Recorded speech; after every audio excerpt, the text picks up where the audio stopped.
Bueno,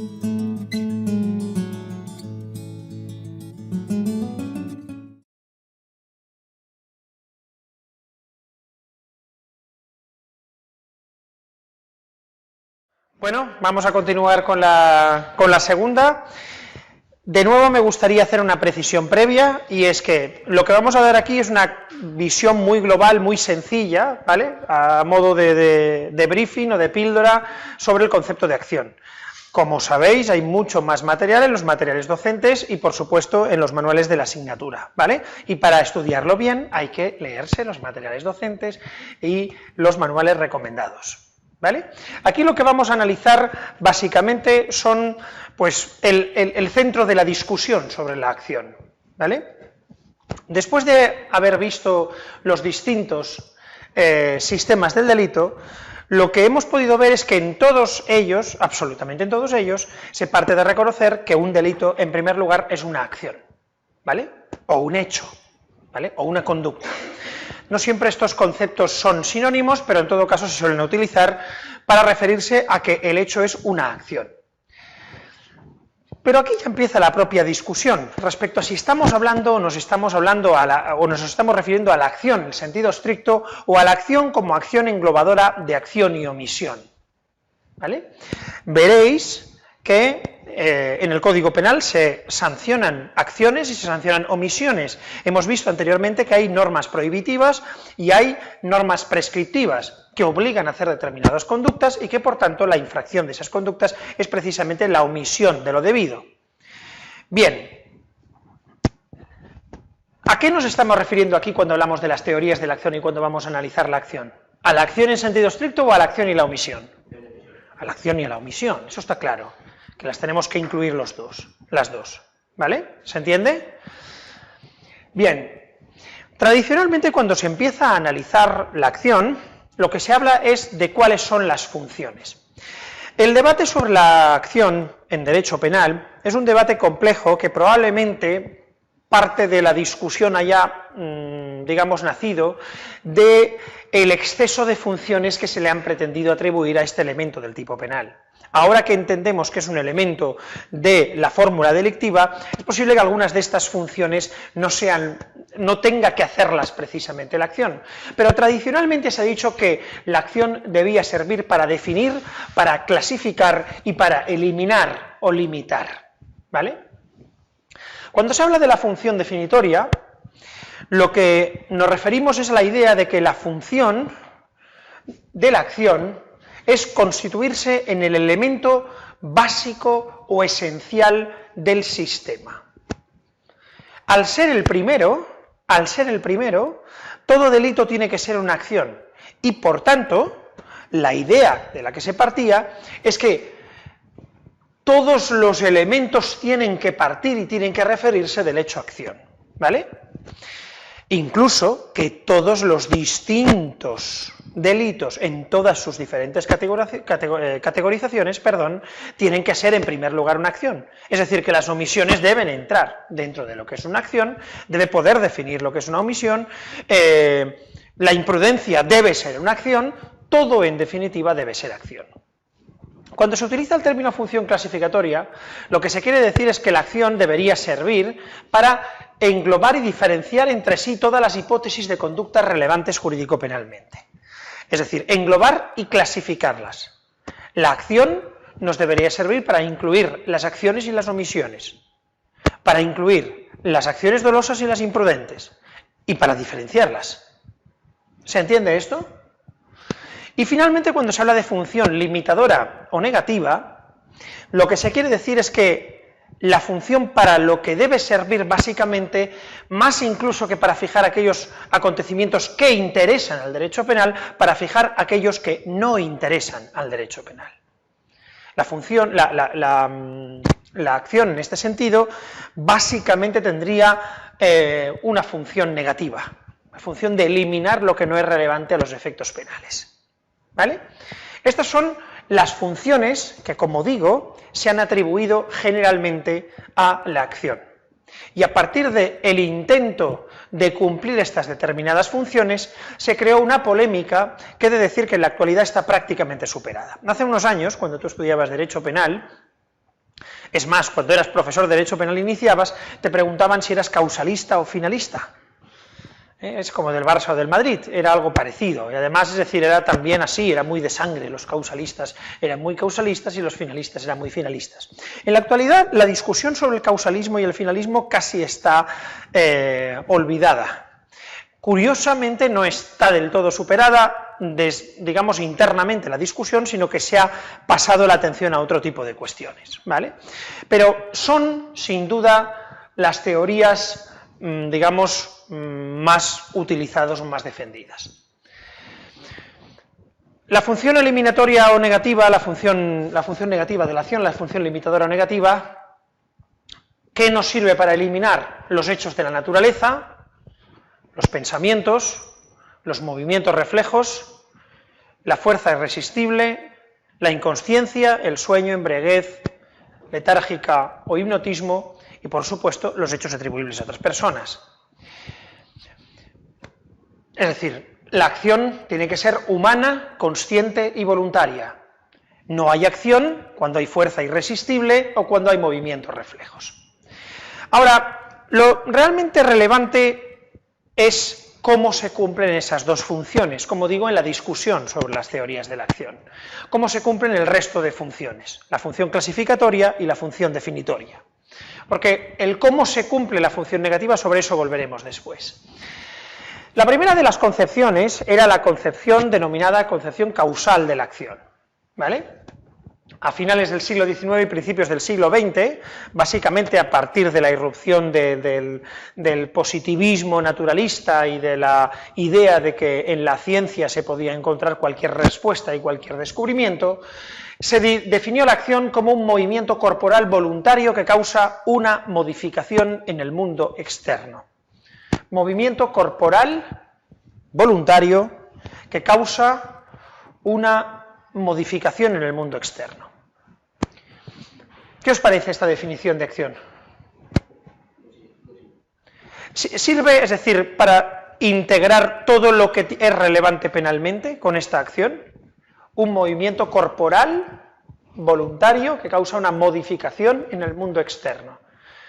¿Qué dejaría fuera?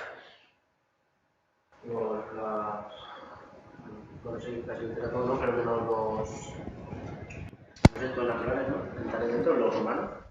¿Los qué? Los actos humanos, No, claro, sí, el movimiento corporal voluntario que causa una modificación en el mundo externo, un movimiento humano. ¿Hay algo que quedaría fuera conforme a esto? No, lo que estoy diciendo es si hay algún tipo de acción que sea relevante penalmente, algo que sea relevante penalmente, que conforme a esta definición quedaría fuera. Las omisiones. Claro, las omisiones. Las omisiones son movimientos corporales voluntarios que causan una modificación en el mundo externo. Fijaos en esa idea de la modificación en el mundo externo, esa idea del resultado de la acción. Es decir, ¿la omisión causa un resultado? Bueno, depende de cómo se entienda, pero en todo caso difícilmente se puede ver la omisión como un movimiento corporal voluntario que causa un resultado en el mundo externo.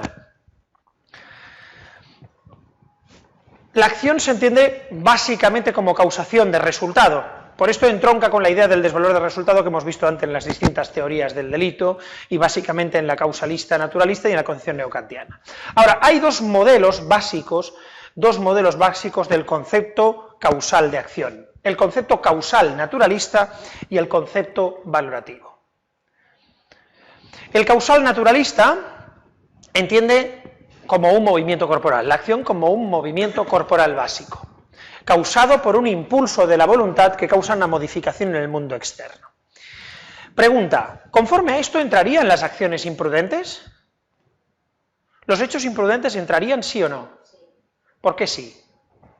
Porque aunque un hecho imprudente sea una situación en la que te ves envuelto con unas circunstancias que no puedes cambiar el resultado, o sea, te ves sumergido en esa situación, es causa de un movimiento corporal. Es decir, cuando yo, por ejemplo, si yo conduzco un coche a una velocidad excesiva y me salgo en una curva y mato a alguien, atropello a alguien, hay un movimiento corporal, está causado por un impulso de la voluntad y sin embargo no hay intención de matar a nadie, ¿estamos de acuerdo? Bien, pero es decir, cuando se habla de impulso de la voluntad, ¿qué significa? Determinado por la voluntad, ¿qué significa? En la concepción causal, la voluntad ejerce un papel básico y primario. Es lo que nosotros integraríamos dentro de qué concepto que estamos utilizando generalmente. ¿Cuál de los conceptos que nosotros estamos utilizando y de los términos que nosotros estamos utilizando se refiere al impulso de la voluntad aquí? No. Sí, antes. No. El control. El impulso de la voluntad es el control. ¿Significa que no hay impulso de la voluntad cuando yo no hago algo intencionadamente? Sí, hay impulso de la voluntad. Si yo conduzco, ¿cuál es el impulso de la voluntad conduciendo? Pues el hecho de conducir, pisar el acelerador, etc. Ese es el impulso de la voluntad. Lo relevante en la concepción causal es el impulso de la voluntad, no la voluntad final, no la intención, no el deseo, la motivación, no, eso no es relevante. ¿Qué es lo relevante? Es decir, el primer elemento de libertad, el que yo pueda hacer cosa distinta de lo que haga y yo actúe controlando y haga aquello que yo hago, con conocimiento y con control. ¿Se entiende? ¿Vale?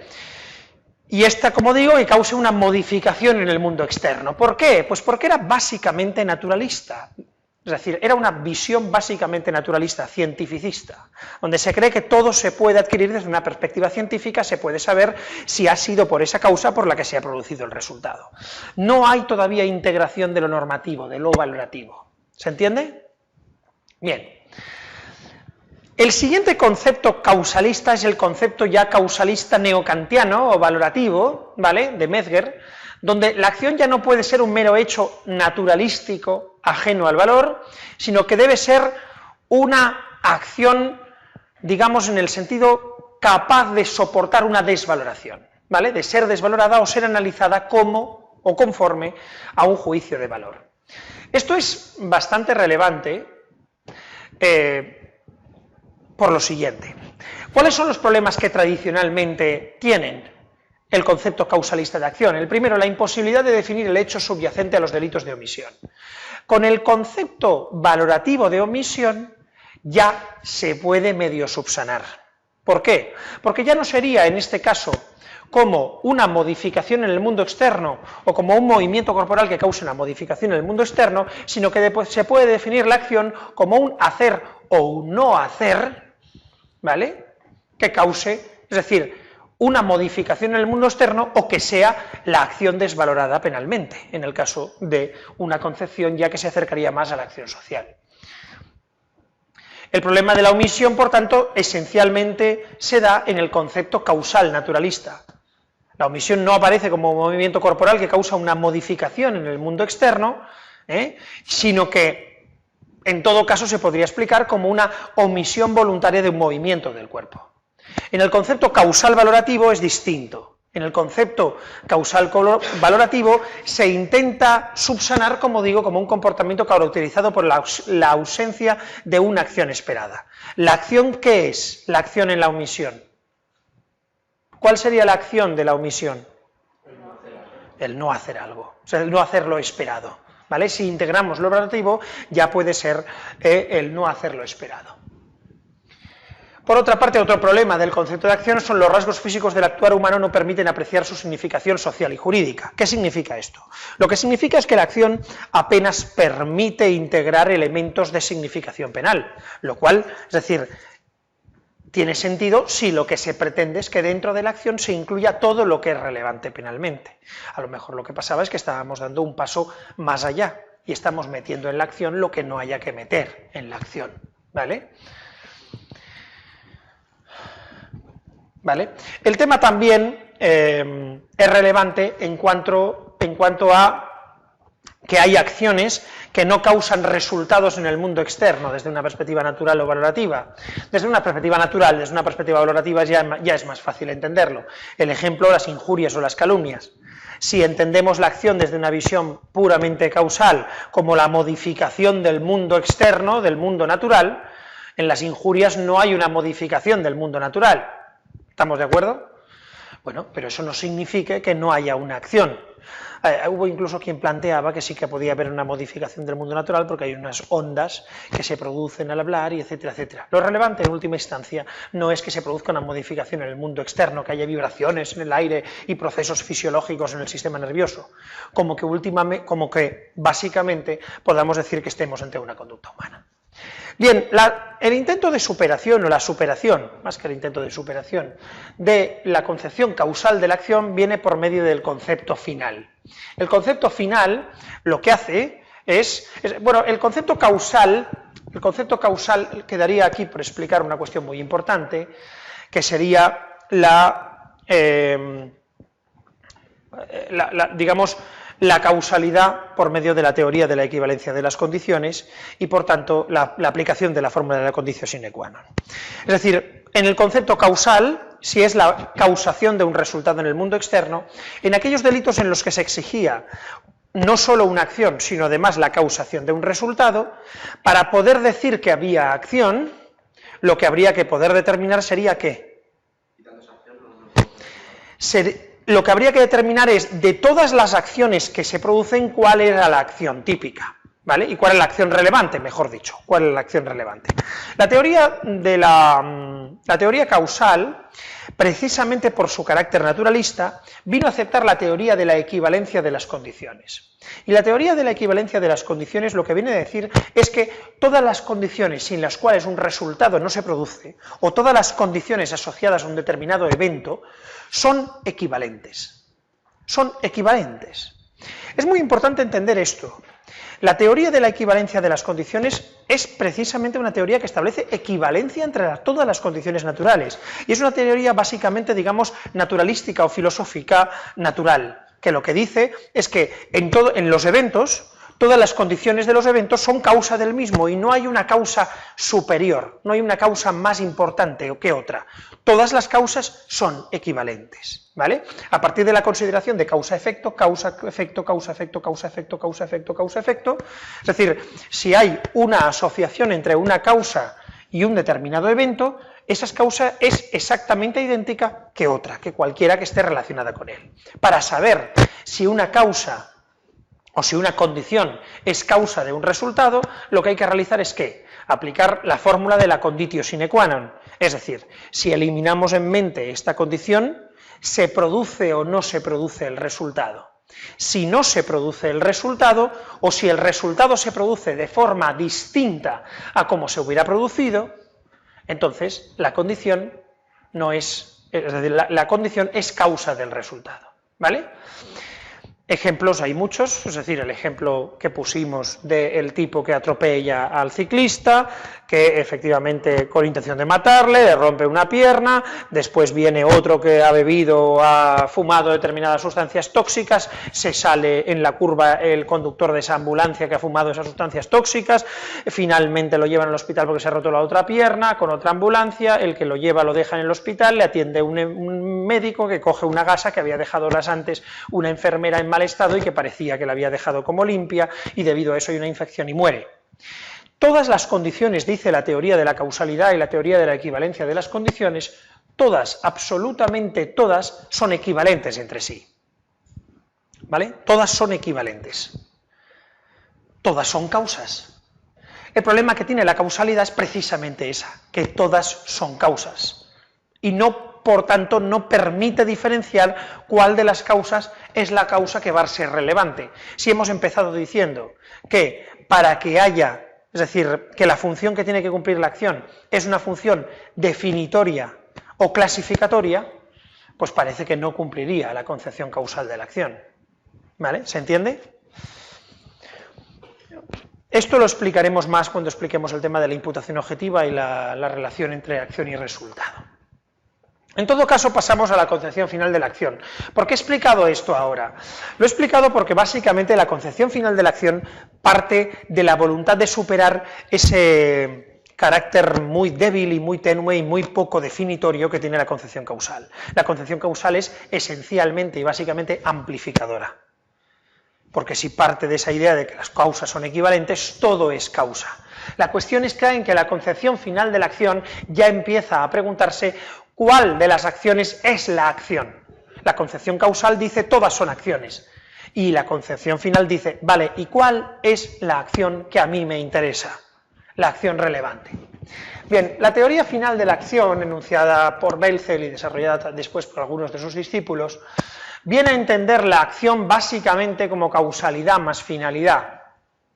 Esto habría que matizarlo enormemente, tenéis, como digo, en los materiales docentes y en los manuales una mucho mayor explicación, sobre todo de la derivación que realiza el propio Belzel a partir de las estructuras lógico-objetivas. Como he intentado explicar en la clase anterior, en la primera de las clases que dan lugar a estos vídeos, Belzel cree que existen las estructuras lógico-objetivas previamente a la configuración normativa. Existen eventos como tal, con un significado lógico-objetivo previo a la propia construcción de las normas sociales, ¿vale? Y que por tanto, para saber si yo he realizado el elemento típico, lo que tengo que ver es si lo que yo he hecho es lo que conforme a esa estructura lógico-objetiva es la acción. Pues bien, para Belzel, el elemento esencial, definitorio, de esas estructuras lógicas objetivas en relación con la acción humana es la intención.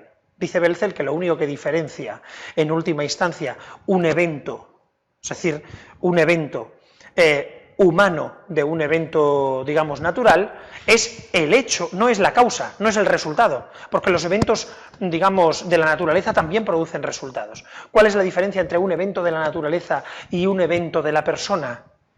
¿Cuál? La intención, la finalidad con la que se realiza, la finalidad. Por tanto, conforme al concepto final de la acción es un concepto prejurídico que existe antes de una valoración humana y jurídica, y la acción es la conducta, por tanto, que pretende un objetivo. Es una acción final, entendida como acción dirigida a un determinado fin. La voluntad de la acción se refiere, la voluntariedad se refiere a la finalidad con la que se realizó. Aquí lo relevante, por tanto, ya no es la voluntad o la voluntariedad, sino la finalidad de la acción. Que la acción sea voluntaria o no se presupone. Lo importante es que la acción sea intencional, se dirija o no se dirija a un fin. ¿Vale? ¿Cuáles pueden ser los problemas con los que se encuentra esta concepción finalista de la acción? Conforme a la cual un delito, en primer lugar y siempre, tiene que ser una acción realizada con una intención. ¿Cuál? ¿Las omisiones entran o no? Fijaos que, es decir, el primer problema sería, básicamente podríamos decir, que las omisiones ya plantearían algún problema o plantearían el mismo problema que planteaban en la concepción causal. Porque lo único que aporta la concepción final, o lo básico que aporta, no sé si lo único, pero lo esencial que aporta es el elemento intencional. Pero de nuevo, si la omisión entra difícilmente dentro del concepto de causa, estaríamos ante el mismo problema. Pero hay algún ejemplo en el que se ve, o algún otro elemento, algún otro evento relevante penalmente que tiene más problemas en la concepción final de la acción. ¿Cuál es? ¿Por qué? Porque no va ligado a la causación final. Claro. Del resultado. Los hechos imprudentes no son hechos dirigidos por una intención, o por lo menos no están dirigidos por la intención, es decir, el hecho que finalmente se va a imputar o se va a atribuir como injusto penal. ¿Sí o no? Claro, la primera dificultad sería, podría ser, según se decía, con los delitos de mera actividad. Es decir, en última instancia, el finalismo está muy pensado para relacionar el desvalor de acción con el desvalor de resultado. Entonces, con los delitos de mera actividad, es decir, podría tener algún problema. Pero en realidad, esto es discutible. En realidad, las auténticas dificultades del concepto de finalista de acción vendrían con los, digamos, delitos imprudentes y también con la cuestión de los movimientos automatizados. En cuanto a los movimientos automatizados, hay determinadas conductas que, digamos, desde una perspectiva natural se discute si tienen una auténtica finalidad o no. Son movimientos que se hacen de forma automática, ¿vale? Donde es más fácil encontrar la conciencia o la consciencia de su realización que la finalidad o la intención de realizarlos, ¿vale? Sin embargo, la clave está básicamente en los delitos imprudentes. Todo esto se podría encontrar una finalidad, pero en cambio en los delitos imprudentes la finalidad del sujeto resulta irrelevante. Hay muchas formas, el finalismo ha tratado de superar esta idea, diciendo incluso que precisamente en este caso, en el delito imprudente, es la ausencia de finalidad lo que establece la dimensión del delito imprudente, pero lo cierto es que si la acción solo es acción, la acción final, en el delito imprudente, a menos que encuentres la paradoja de decir que la acción final sería precisamente la que no realiza la representación del delito, que la acción final es querer hacer otra cosa y por eso no hay dolo, pues es, sinceramente, digamos, bastante rebuscado. Por eso, por esa dificultad que tenían los delitos o la teoría final de la acción para integrar las acciones imprudentes, incluso para alguna visión de las acciones dolosas, nace el denominado concepto social de acción, ¿vale?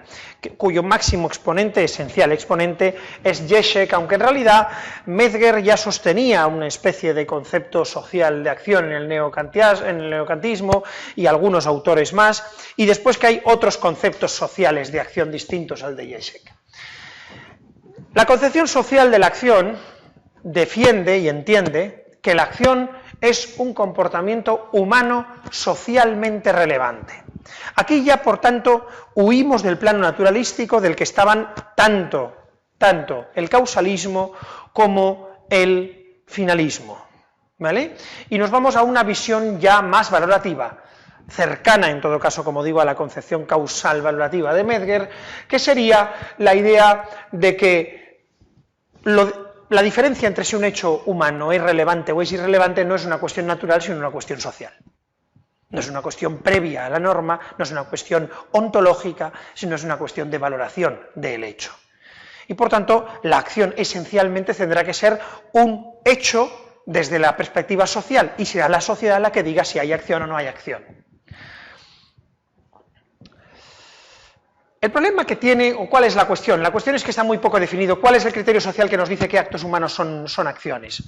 ¿Cuál sería, es decir, qué es lo que nos dice en sociedad que un acto humano son acciones? ¿Qué? Claro, las normas jurídicas. Entonces, ¿cuál es el problema que tiene la concepción social de la acción? Pues que la acción no sirve, que en realidad la acción es, por decirlo de otra forma, acción típica. Es decir, el problema que tiene la concepción social es que básicamente no es una teoría de la acción, es una teoría de la acción típica. Es una teoría de la acción típica que además apenas dice nada, porque en realidad lo único que dice es que la acción es la acción socialmente relevante. Que la acción sea socialmente relevante es adecuado, sí. Y nos permite, si la acción es la acción socialmente relevante, nos identifica todos, nos clasifica todos los elementos, nos define todo lo relevante para el derecho penal, sí. Nos clasifica todo lo relevante para el derecho penal, sí. Pero ¿nos excluye aquello que no es relevante para el derecho penal? No. No cumple la función negativa. ¿Se entiende lo que quiero decir? No cumple la función negativa, ¿vale? ¿Por qué? Porque en última instancia la acción, es decir, conforme a la concepción social, es una acción típica. Bien, hay más concepciones de la acción, muchas más. Aquí pongo tres de las más básicas. El concepto negativo de acción, el concepto personal de acción y la concepción significativa de la acción, que en realidad es una teoría muy interesante en particular, pero también es una concepción esencialmente social y por tanto una teoría de la acción típica, ahora lo explicaré. En cuanto al concepto negativo de acción, básicamente defendido por Herzberg, también por Berendt, la idea de que la acción básicamente es una no evitación.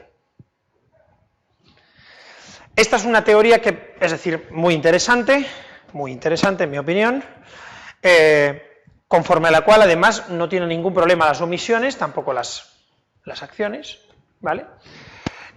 Es una teoría además que de alguna forma ha sido desarrollada posteriormente por Jacobs, la idea de la no evitabilidad, la evitabilidad como elemento esencial de la acción, que en realidad podría relacionarse muy sencillamente con la idea del control y del conocimiento, ¿no? Es decir, la no evitación evitable en realidad es realizar aquello, es decir, acción sería realizar aquello que podrías haber evitado, es decir, que podrías haber evitado, que sabías que podrías haber evitado. ¿Vale? De nuevo, en este caso, es decir, la función básicamente es una función negativa, ¿vale? De eliminar aquello que no, es decir, ¿qué no sería acción? No sería acción cuando habría una no evitación como inevitable. De nuevo vuelve un elemento muy básico de la personalidad, ¿vale? Que es más o menos lo mismo que se intenta hacer con otro concepto, con el denominado concepto personal de acción, que de alguna forma desarrolla Arthur Kaufmann, a partir también del concepto final, Rudolphi y sobre todo también Roxin. La idea de que la acción es una manifestación de la personalidad o del yo personal, tal y como lo dice Roxin. Es una manifestación básica de la personalidad. En realidad, de nuevo, tanto esta como esta son teorías que se asemejan mucho a la concepción causal de la acción, ¿vale? A la concepción más básica de la acción, como la causación de un resultado en el mundo externo, o como la causación de un resultado, quizá desde una visión un poco más valorativa. Pero en todo caso, es decir, es una manifestación de la propia personalidad, es decir, de la libertad personal. Yo podría haber evitado esto, o esto es algo que me es propio. ¿Vale? ¿Os suena lo que estoy diciendo, no? Bien. Y finalmente tendríamos otra teoría que ha tenido cierto predicamento, en nuestro país sobre todo, la concepción significativa de la acción. La concepción significativa de la acción, aquí he citado tal y como lo pone exactamente Mir en su manual, serían interpretaciones que según los distintos tipos de reglas sociales pueden darse al comportamiento humano. Bien, la concepción significativa de la acción parte, o la acción significativa, la teoría de la acción significativa, parte de una teoría filosófica muy relevante y de uno de los autores o de los filósofos alemanes más relevantes, no filósofos del derecho, sino filósofos más relevantes de la historia y desde luego quizá el más relevante del anterior siglo, que es Wittgenstein. ¿Vale? Wittgenstein, no sé si lo conocéis, pero bueno, acercarse al mundo de Wittgenstein es algo muy complejo porque entre otras cosas está el primer y el segundo Wittgenstein, con una negación de sí mismo y de sus propias teorías muy significativa, con lo cual, es decir, a veces cuando alguien habla de Wittgenstein se está refiriendo solo al primer Wittgenstein o a veces solo al segundo, porque algunos de los planteamientos son contradictorios entre sí. Yo creo que la mayoría no, pero bueno, en todo caso no es por entrar en eso. Lo que establece Wittgenstein es una teoría de las relaciones sociales y del mundo, una teoría filosófica a partir del concepto de significado y a partir del propio significado de los eventos sociales, ¿vale? Las acciones tienen significados y son los significados que son. Por poner un ejemplo tópico y barato, que no sería exactamente desarrollado así, pero podríamos decir del primer Wittgenstein, un árbol no es un árbol porque existe en la naturaleza como árbol, sino porque cumple esa función. Una silla no es decir, una silla no es un elemento que exista en la naturaleza o en el mundo natural, el mundo fuera de los seres sociales como silla, sino porque cumple una determinada función. Yo me siento en la silla y por eso es una silla. El significado de lo que yo hago tiene, es decir, parte de una ascripción de sentido por parte de la sociedad. Y es la sociedad la que le da sentido a las cosas. Si yo me siento en el árbol, es posible que el árbol, es decir, porque es pequeño o por lo que fuera, y yo empiezo a sentarme en el árbol, dejará de ser un árbol y empezará a ser una silla. Y si yo me siento en la mesa, es posible que la mesa deje de ser una mesa y sea una silla. No va a dejar una mesa mientras yo realice acciones que puedo realizar en una mesa y no realice las acciones en la silla. Pero el día que yo ponga pequeñas mesas, es decir, así todo el mundo entenderá y la gente se sienta en ellas, la gente no le diría pásame la mesa, la gente le diría pásame la silla, aunque la estructura sea de 4 patas y no tengan respaldo. Como ejemplo, es un ejemplo muy básico, muy esencial para entender lo que quiere decir Vives. Lo que quiere decir Vives, básicamente, es que las acciones en derecho penal es la sociedad a la que les da significado como justo aquello que se quería evitar o como justo aquello que no se quería evitar. Y es el significado social el que dice si la acción es o no es, ¿qué? Típica. El problema de la teoría de la acción significativa, de nuevo, no es el problema, es la ventaja que tiene, es que no es una teoría de la acción. Es una teoría de la acción típica. Por supuesto que es el sentido social que se da a las conductas, si esto es matar o si esto no es matar, si esto es defraudar, si esto es engaño o no es engaño, etc. Eso lo dice la sociedad y es el significado social. Y hay distintos significados, no existen las cosas naturales previas. Es el significado que le da a la sociedad, la interpretación significativa que le da a la sociedad a los eventos. Pero eso no significa que los hechos no significan fuera del significado, es decir, no es relevante ahora. Lo importante es que eso es una cuestión de tipicidad, de si eso es relevante o no relevante socialmente. ¿Se entiende? Por tanto, ¿de qué estamos hablando cuando hablamos de las teorías de la acción? ¿De acción o de acción típica? El problema parte justo de ahí. Si lo que pretendemos en la función, ¿cuál era la función definitoria? ¿Os acordáis? Es el elemento básico del sistema al que debe referirse todos los demás atributos del delito, la tipicidad, la antijuricidad y la culpabilidad. El elemento básico del sistema ¿es la acción o es la acción típica? Es la tipicidad. La función clasificatoria, englobar y diferenciar entre sí todas las hipótesis de conductas jurídico-penalmente relevantes. ¿Se puede a partir de la acción, de lo que es acción humana, diferenciar y englobar todo lo relevante en el derecho penal? No, es a través de la tipicidad. Fijar aquellos acontecimientos que no interesan al derecho penal. En realidad, la función definitoria la tiene que cumplir la acción típica, la función clasificatoria la tiene que cumplir la acción típica, y la acción, lo que tiene que cumplir, perdón, aquí ha habido un error, es la función ¿qué? Negativa o limitativa del derecho penal. ¿Vale? Y con eso volvemos al último de los elementos, como última de las diapositivas de esta parte de la acción, a de nuevo la teoría del delito, la teoría del tipo, y por tanto, y su relación con la teoría de la imputación. ¿Os acordáis que hay dos procesos básicos, imputación y valoración? Imputación del hecho, imputación del demérito, valoración, ¿vale? ¿Qué es la acción? ¿Imputación o valoración? Imputación. La acción es imputación del hecho, es decir, imputación del hecho a un agente, atribución de lo realizado a la gente. ¿A partir de la constatación de qué dos cosas? Claro que el hecho se realiza con control y con conocimiento. Control como capacidad mínima de hacer una cuestión distinta a la que se hace, conocimiento como la propia sapiencia, la propia voluntariedad o voluntad mínima, es decir, de qué se hace. ¿Vale? Por tanto, si la acción es esto, la imputación del hecho, una imputación personal, subjetiva pero no psicológica, conocimiento y control, significa que las acciones u omisiones, la imprudencia o el dolo, no es un elemento que debe estar dentro del análisis de la acción, sino dentro de ¿qué? De la tipicidad, del injusto, es decir, de la valoración del hecho. Si la acción es una acción significativa o no en el sentido socialmente establecido, eso es una cuestión de ¿qué? Si esto es ensuciar o no es ensuciar, que diría Wittgenstein, esto no es ensuciar en el momento que haya millones de clips, porque es justo, es decir, hacer aquello que es tal. Bien, ¿eso qué es? ¿Eso es una cuestión de acción? No, eso es una valoración del hecho.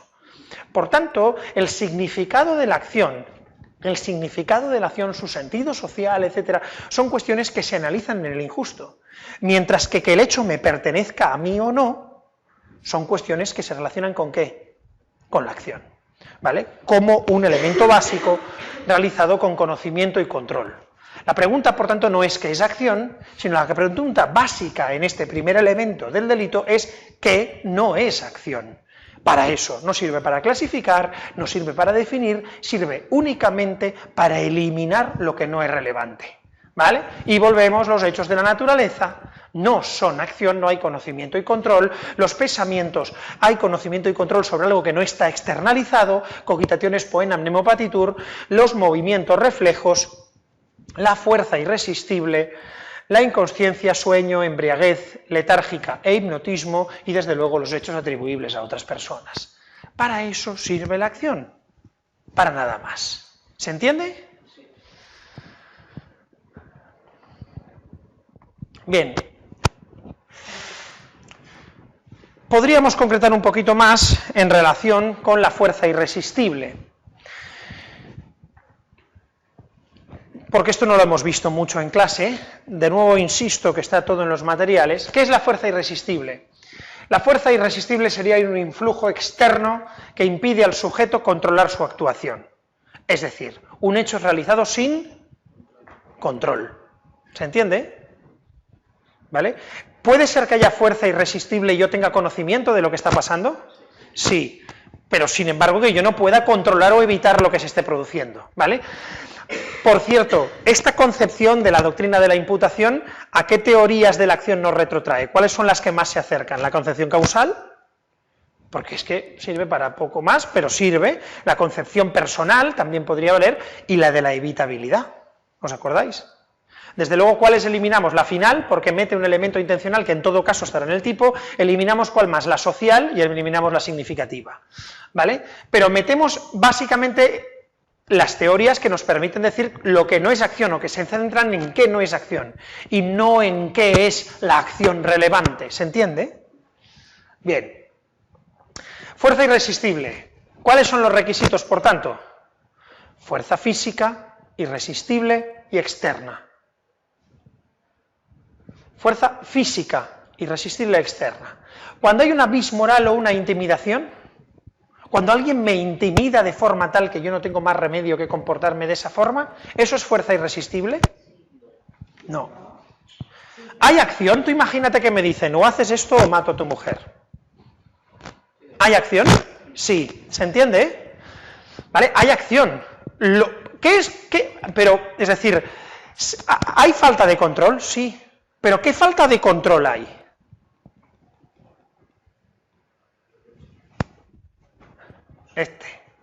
¿Se entiende? ¿Vale? Pero no este. Hay control sobre el hecho. Lo que no hay es control sobre lo injusto. No se me puede reprochar que yo actúe de forma distinta como actúe. ¿Se entiende? Bien. La fuerza física, por tanto, como requisito, y por tanto la vis moralis no es. La vis moralis no es fuerza irresistible. Vis física, que tiene que ser absoluta, ha de excluir el control totalmente, ¿vale? Y externa. Si procede otra persona, podrá ser responsable de lo que ha decidido. Bien, terminada la acción, ¿vale? Terminada la acción, voy a daros algunas cosas que son importantes saber. Esta parte de la clase es importante porque algunas de ellas no las hemos analizado, digamos, con la profundidad que se suelen analizar en clase, y que, eso sí, que están en los materiales. De nuevo, esto que voy a explicar ahora está completamente en los materiales que tenéis, los materiales docentes, mucho más explicado y mucho más desarrollado. Aquí simplemente se trata de dar algunas cuestiones básicas sobre la tipicidad y sobre los elementos del tipo penal, ¿vale? Vamos a ver, hasta el momento nos hemos centrado absolutamente siempre, nos hemos centrado en la, a partir de la acción, en la tipicidad y en el injusto penal, ¿vale? Y estamos centrando todo, a partir de la aplicación de la teoría de la imputación objetiva, en si la conducta supone la realización del riesgo jurídicamente desaprobado, y si ese riesgo jurídicamente desaprobado es el que finalmente se manifiesta en el resultado prohibido, ¿vale? ¿Me seguís? Bien. Esto se centra siempre en la conducta típica. Esto es lo que hablamos de la conducta típica. Sin embargo, desde una perspectiva, digamos, estructural, la conducta típica podría desglosarse en otros elementos. Y esos elementos son el sujeto y el objeto material. ¿Vale? Dentro de un tipo penal, desde una perspectiva objetiva, hay un sujeto activo del delito que realiza una conducta típica sobre un objeto material, ¿vale?, afectando a un sujeto pasivo. ¿Se entiende esto? Buena pregunta. ¿Puede ser el objeto material y sujeto pasivo la misma persona?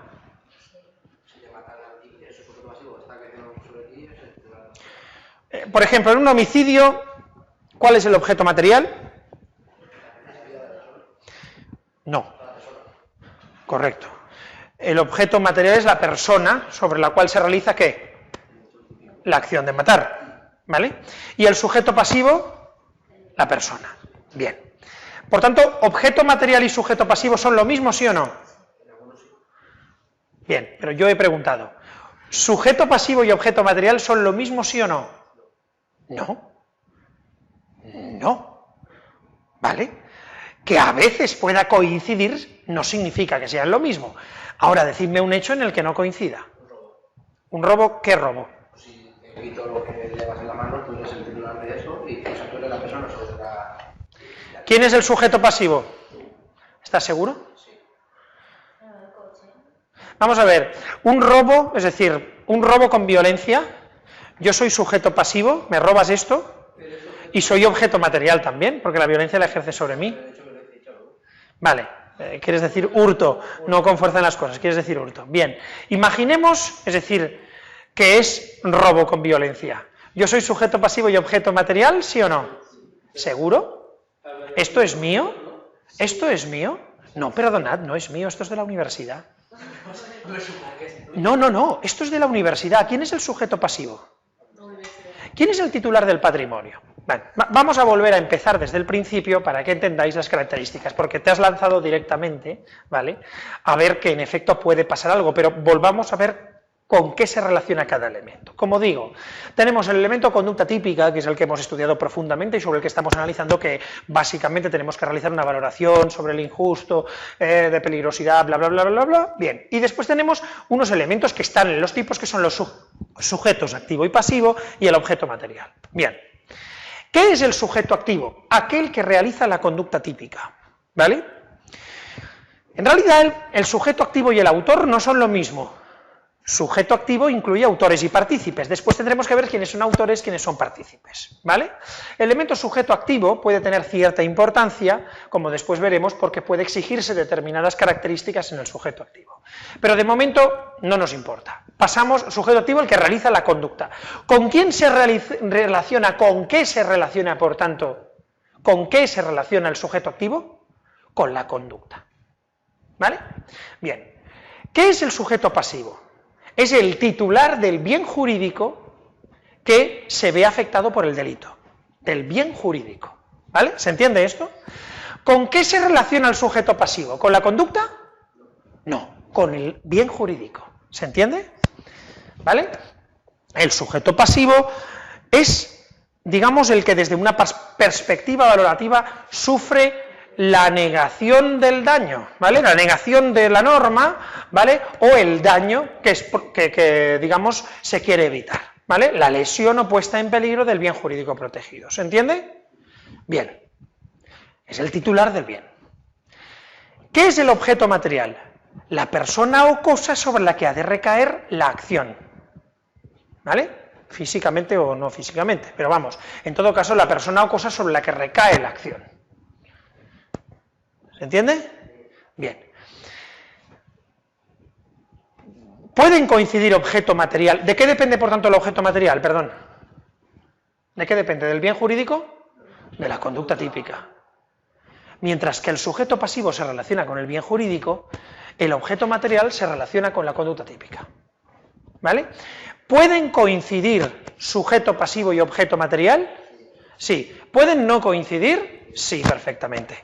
En este caso me roban esto, me hurtan esto, y el titular, ¿quién es? La universidad. el sujeto pasivo es la universidad, y sin embargo yo te dejo a ti un maletín, tú lo llevas, te atracan. ¿Quién es el objeto material? El objeto material sería la cosa y serías tú. ¿Y quién es el sujeto pasivo? Yo. ¿Se entiende esto? Bien.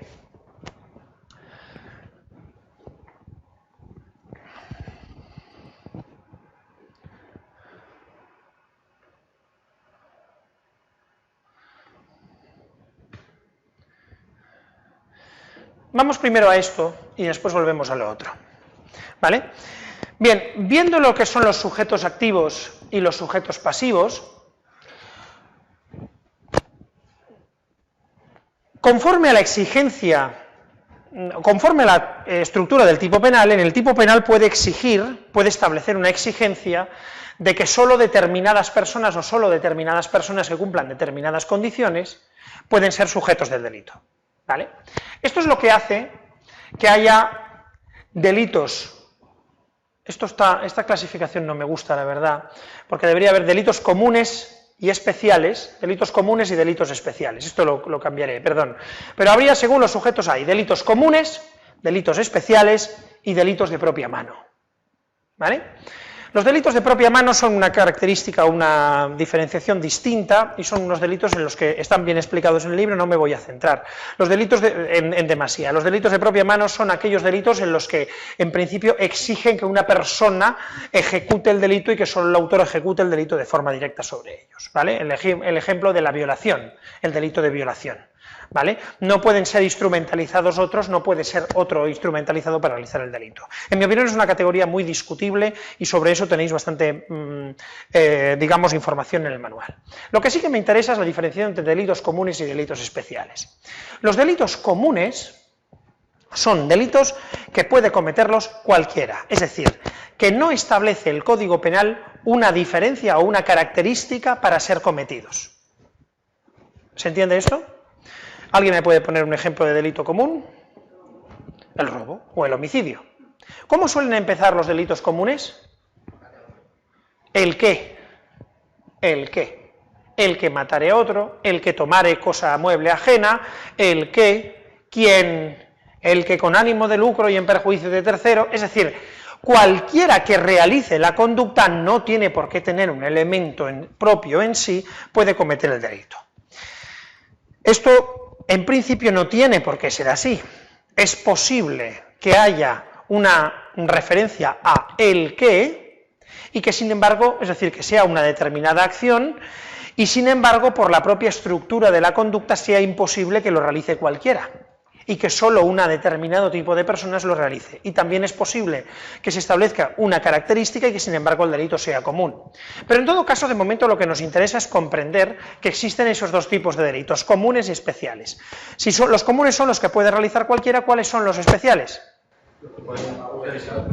Los que establecen algún requisito para que solo determinadas personas pueden cometerlas, ¿vale? ¿Alguien me sabe poner un ejemplo?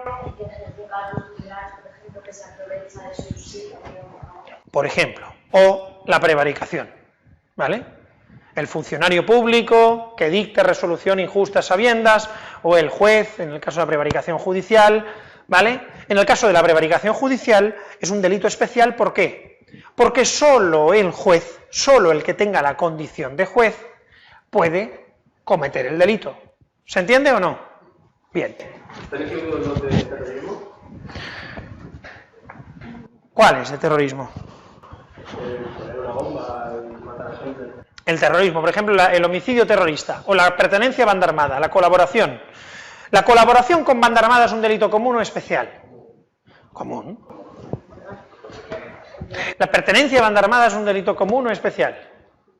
Claro, los delitos de pertenencia son delitos comunes, pero especiales. ¿Por qué?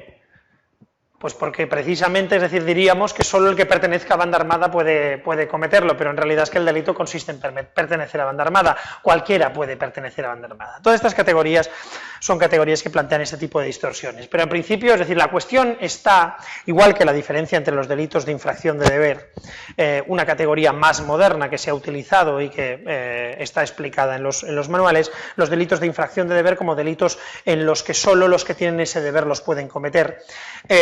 o los delitos de posición, son los que estén en una determinada posición pueden cometer esos delitos. De momento me basta con que comprendáis la diferencia entre delitos comunes y especiales, y dentro de los delitos especiales que comprendáis la diferencia entre los delitos especiales propios y los delitos especiales impropios. Los delitos especiales propios e impropios se diferencian entre sí según exista un tipo de referencia o no exista un tipo de referencia con relación con el delito común. Me explico. El delito de prevaricación ¿lo puede cometer alguien que no tenga la condición de juez o de un funcionario? No. ¿El delito de detención ilegal por funcionario público lo puede cometer alguien que no tenga la condición de funcionario público? No. Sin embargo, si un no funcionario público detiene ilegalmente a otro, ¿cometerá un delito? Sí.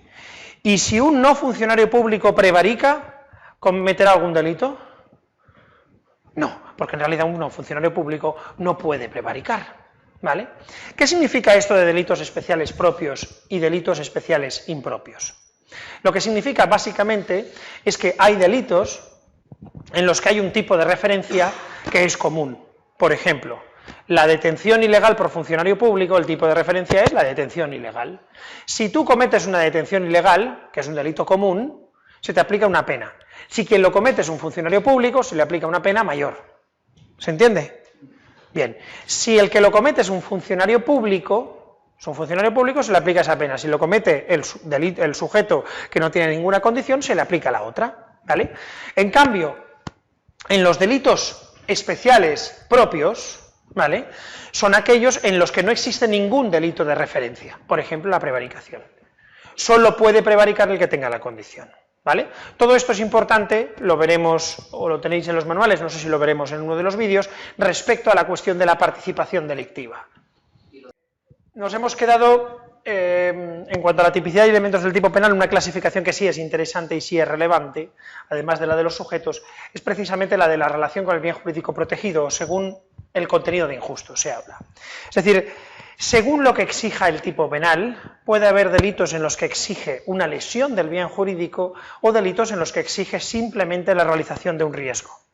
¿Vale? Esto en última instancia se relaciona muy claramente con los delitos de actividad y con los delitos de resultado. Los delitos de lesión van a ser generalmente delitos de resultado, aunque a veces la realización de una actividad ya lesiona el bien jurídico protegido. Los delitos de peligro, generalmente muchos podrían entenderse, sobre todo los delitos de peligro abstracto, que serían delitos de actividad, pero cuando se exige un peligro concreto, normalmente podríamos entender que son delitos de resultado, pero de resultado no de lesión, sino de peligro concreto. ¿Vale? Bien, ¿qué son los delitos de lesión? Pues los delitos que exigen el daño al bien jurídico que se pretende proteger. Ejemplo, la estafa. El delito de estafa. El delito de estafa es un delito de lesión. Para que haya delito, efectivamente se exige no solo que se realice la acción defraudatoria, no solo que se inicie la acción defraudatoria, sino incluso que finalmente exista un daño patrimonial. ¿Vale? Si no existe daño patrimonial, no existiría delito de estafa. ¿Se entiende, Miguel? Bien, después tendríamos los delitos de peligro.